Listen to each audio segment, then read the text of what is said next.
Hello friends, मैंने PRP या फिर जीएफसी सिर्फ एक ही बार करवाया और वही मेरा लास्ट टाइम था। इसके अलावा मैं दोबारा कभी पीआरपी या फिर जीएफसी नहीं करवाने वाला हूँ। अब ऐसा क्यों, ये मैं आगे कवर करूंगा। सबसे पहले एक जो मेन कंसर्न है हर किसी का, वो एड्रेस करते हैं। वो ये है कि जब मैं ऑलरेडी मिनॉक्सिडिल यूज कर रहा हूँ, सीरम यूज कर रहा हूँ, डर्मारोलर यूज कर रहा हूँ, मल्टीविटामिन ले रहा हूँ, बालायम कर रहा हूँ, शीर्षासन कर रहा हूँ, प्रॉपर लाइफस्टाइल मेंटेन करके चल रहा हूँ, प्रॉपर डाइट ले रहा हूँ, क्या उससे मुझे रिजल्ट नहीं मिल रहा है जो अब मैं पीआरपी या फिर जीएफसी का सहारा ले रहा हूँ। तो फ्रेंड्स, एक चीज़ बताना चाहूँगा कि मैं पीआरपी या फिर जीएफसी कभी नहीं करवाता, ना ही इसकी ज़रूरत है। मुझे वैसे ही ऑलरेडी रिजल्ट मिल रहा था। मैंने पीआरपी या फिर जीएफसी सिर्फ इसीलिए करवाया क्योंकि लोगों के काफ़ी रिक्वेस्ट आ रहे थे, काफ़ी टाइम से रिक्वेस्ट आ रहे थे कि भाई प्लीज़ एक डिटेल्ड वीडियो बना दीजिए पीआरपी जीएफसी के ऊपर। क्या ये कंपलसरी है, क्या ये ज़रूरी है, क्या इसके बिना रिजल्ट पॉसिबल नहीं है? बिकॉज आजकल एक ट्रेंड बन गया, जो भी डर्मेटोलॉजिस्ट के पास जा रहा है, मैक्सिमम डर्मेटोलॉजिस्ट पीआरपी जीएफसी करवाने के लिए रिक्वेस्ट कर रहे हैं, जोर दे रहे हैं कि ये करवाइए। अब ये हर किसी के लिए अफोर्डेबल नहीं है, राइट? बहुत कॉस्टली है, तो हर कोई इसको अफोर्ड नहीं कर सकता, जिस वजह से काफी लोग डिमोटिवेट हो रहे हैं। बोले कि क्या अब हम रीग्रो नहीं करवा सकते हैं? क्या हमारा सपना सपना ही रह जाएगा? क्या इससे कोई और सस्ता ऑप्शन नहीं है? तो इसीलिए मैंने सोचा कि क्यों ना एक सेशन खुद लिया जाए, खुद थेरेपी करवाऊं और जानूं कि क्या एक्चुअल प्रोसीजर है, क्या ये कंपलसरी है या नहीं। बिकॉज जब तक आप खुद नहीं करवाएंगे तो बेटर तरीके से एक्सप्लेन नहीं कर सकते हैं। ऐसा नहीं कि इंटरनेट से कहीं रीड कर लिया कि भाई ब्लड निकाला, सेंट्रीफ्यूज किया जाता है, इंजेक्ट किया जाता है, ऐसा वैसा, राइट? आप भी नहीं मानते, बोलते कि यार बिना करवाए कैसे आप ज्ञान दे रहे हैं। तो ये ज़रूरी था कि क्यों इतना महंगा है, अलग अलग डॉक्टर क्यों चार्जेस लेते हैं, क्या इसका तरीका है, किस लिए इतना कॉस्टली है, क्या ये पेनफुल है या नहीं है, कितना सेशन लेना पड़ता है, कब तक लेना पड़ता है, क्या इसका रिजल्ट है, क्या वाकई है या नहीं। तो ये सब जानने के लिए, इंफॉर्मेशन लेने के लिए ही मैंने ये सब सेशन लिया है। अब आते हैं मेन कंसर्न पे, जो कि अब मैं फर्दर पीआरपी या फिर जीएफसी क्यों नहीं करवाऊंगा। तो देखिए फ्रेंड्स, जब मैं डॉक्टर के पास गया था, मैंने डॉक्टर से क्लियर कट पूछा था कि क्या होगा अगर मैं मिनॉक्सिडिल वगैरह, डर्मारोलर, सीरम वगैरह कुछ भी यूज ना करूं, सिर्फ और सिर्फ पीआरपी या फिर जीएफसी के ऊपर डिपेंड रहूं लाइफ टाइम तक। जब जब आप बुलाएंगे, चाहे महीने में एक बार हो या महीने में 2 बार हो, हर महीने जब भी आप बुलाएंगे मैं करवाने के लिए रेडी हूँ लाइफ टाइम तक। लेकिन अगर मैं मिनॉक्सिडिल यूज ना करूँ, डर्मारोलर ये सब वगैरह कुछ भी यूज ना करूँ, सब कुछ बंद कर दूँ, तो क्या मेरे हेयर रिग्रो होंगे? क्या मेरे हेयर मेंटेन रहेंगे?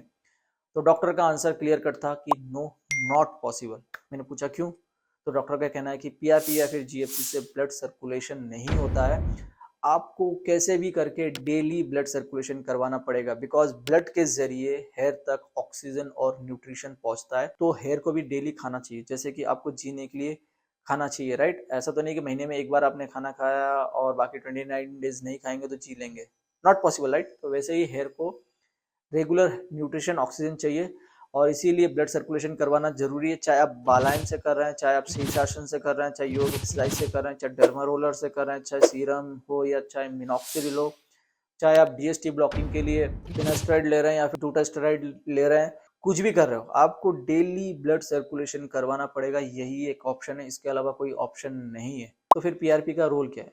पीआरपी सिर्फ एक बूस्टअप के लिए, इनिशियली जब पीआरपी या फिर जीएफसी होता था, ये हेयर के लिए नहीं होता था, ये इंजरीज के लिए होता था। जैसे कि नी रिप्लेसमेंट हुआ है, नी इंजरीज है, कोई इंटरनल फ्रैक्चर है, तो वहां पर वो घाव को भरना है, तो ये जो प्लाज्मा इकट्ठा हो, ज्यादा डाल दिया ताकि जल्दी से घाव भर सके, इस चीज के लिए यूज होता था। अब ये चीज इन्होंने फिर हेयर पे ट्राई किया कि जो डोरमेंट हेयर फॉलिकल्स है, मतलब हेयर फॉलिकल्स तो है लेकिन actively hair growth cycle proper तरीके से नहीं हो रहा है, उसको एक्टिव करने के लिए, उसको चार्ज अप करने के लिए, एक पुशअप देने के लिए ये इस्तेमाल किया गया है। जैसे कि कई लोगों को होता है ना कि स्टेज 4 एंड अबव है, जहाँ पर मिनॉक्सिडिल, डर्मारोल लगा है लेकिन बहुत स्लो ग्रोथ है, कहीं कहीं फॉलिकल से ग्रोथ थोड़ा सा नहीं हो रहा, तो इन केस में ये पीआरपी सेशन ये वगैरह देने लगे थे, राइट? तो मान के चलिए जैसे कि आप कहीं सफर कर रहे हैं, गाड़ी है, गाड़ी कहीं गड्ढे में कहीं फंस गया है, कहीं कीचड़ में कहीं गाड़ी फंस गई है, कोई एक टायर है, तो आप धक्का देते हो, राइट? धक्का देते हैं जोर से, जैसे गाड़ी बाहर आ जाए उसके बाद आप वापस धक्का देते हैं? क्या नहीं देते हैं, फिर गाड़ी आप इजीली चला सकते हैं। तो सेम वैसे ही मान के चलिए किसी का रिजल्ट थोड़ा स्लो मिल रहा है या एक पुशअप चाहिए, तो वो पुशअप देने के लिए ही ये है। बाकी जब वो किक मिल जाए उसके बाद जो नॉर्मली डेली ब्लड सर्कुलेशन, जैसे आप ब्लड ये हेयर को मेंटेन कर रहे हैं, वो कर सकते हैं। अब मेरा स्टेज 2 और 3 के बीच में है, राइट? मेरी गाड़ी कोई गड्ढे में कहीं नहीं फंसी है और मुझे कोई धक्का पुशअप नहीं चाहिए, ऑलरेडी मुझे रिजल्ट मिल रहा था, मैं रेगुलर आपको दिखा रहा था, जो पैचेस वगैरह वो ऑलरेडी भरने लग रहे थे, तो अननेसेसरी फालतू में गाड़ी को क्यों धक्का दूं? जब गाड़ी वैसे ही चल रही है तो धक्का देने का कोई सेंस ही नहीं बनता है। फालतू का मैं 4,500 पीआरपी या फिर जीएफसी में दूं, जबकि उसका कोई रोल नहीं है।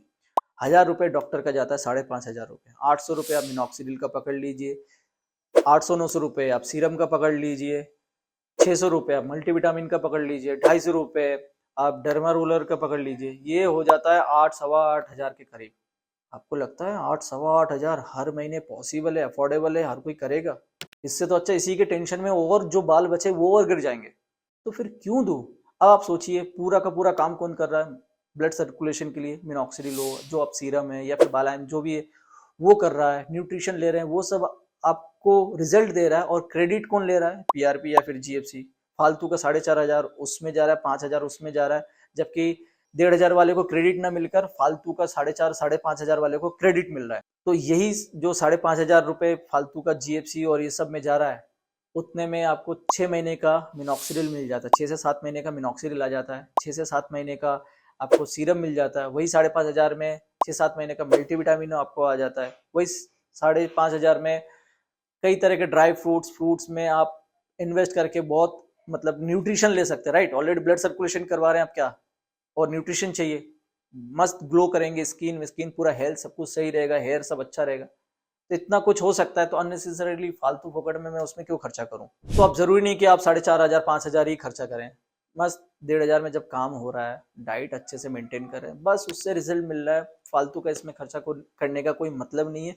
मैं तो नहीं करने वाला हूँ, ऑलरेडी मिल रहा है। हाँ, कुछ लोग, कुछ डॉक्टर है आपको डराने की कोशिश करेंगे और मेरे इस वीडियो से बहुत से डॉक्टर नाराज भी हो सकते हैं, लेकिन जो फैक्ट है, जो मैंने एक्सपीरियंस किया है, जो डिटेल्स मैंने कलेक्ट की है, वही मैं आपको बता रहा हूँ। तो अननेसेसरी डरने की कोई बात नहीं है, डिमोटिवेट होने की कोई ज़रूरत नहीं है।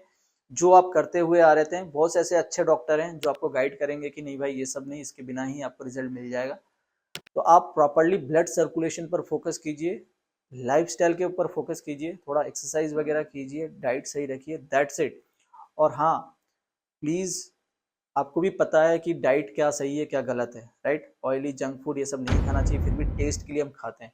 जब आप गाड़ी में, पेट्रोल की गाड़ी में डीजल नहीं डालते हैं, डीजल की गाड़ी में पेट्रोल नहीं डालते, घासलेट नहीं डालते, कोई मिलावट नहीं करते हैं, गाड़ी के साथ खिलवाड़ नहीं करते हैं, हमारा शरीर है, हमारा जीवन है, तो आप अपने शरीर के साथ क्यों खिलवाड़ कर रहे हैं? क्यों अनशन खाना खा रहे हैं, जंक फूड खा रहे हैं फैशन शोबाजी के लिए, जरा सा टेस्ट के लिए? हेल्दी फूड खाइए, उल्टा सस्ता पड़ेगा और आपका इंजन बहुत अच्छा लॉन्ग टर्म तक चलेगा, फिट रहेंगे, मस्त रहेंगे।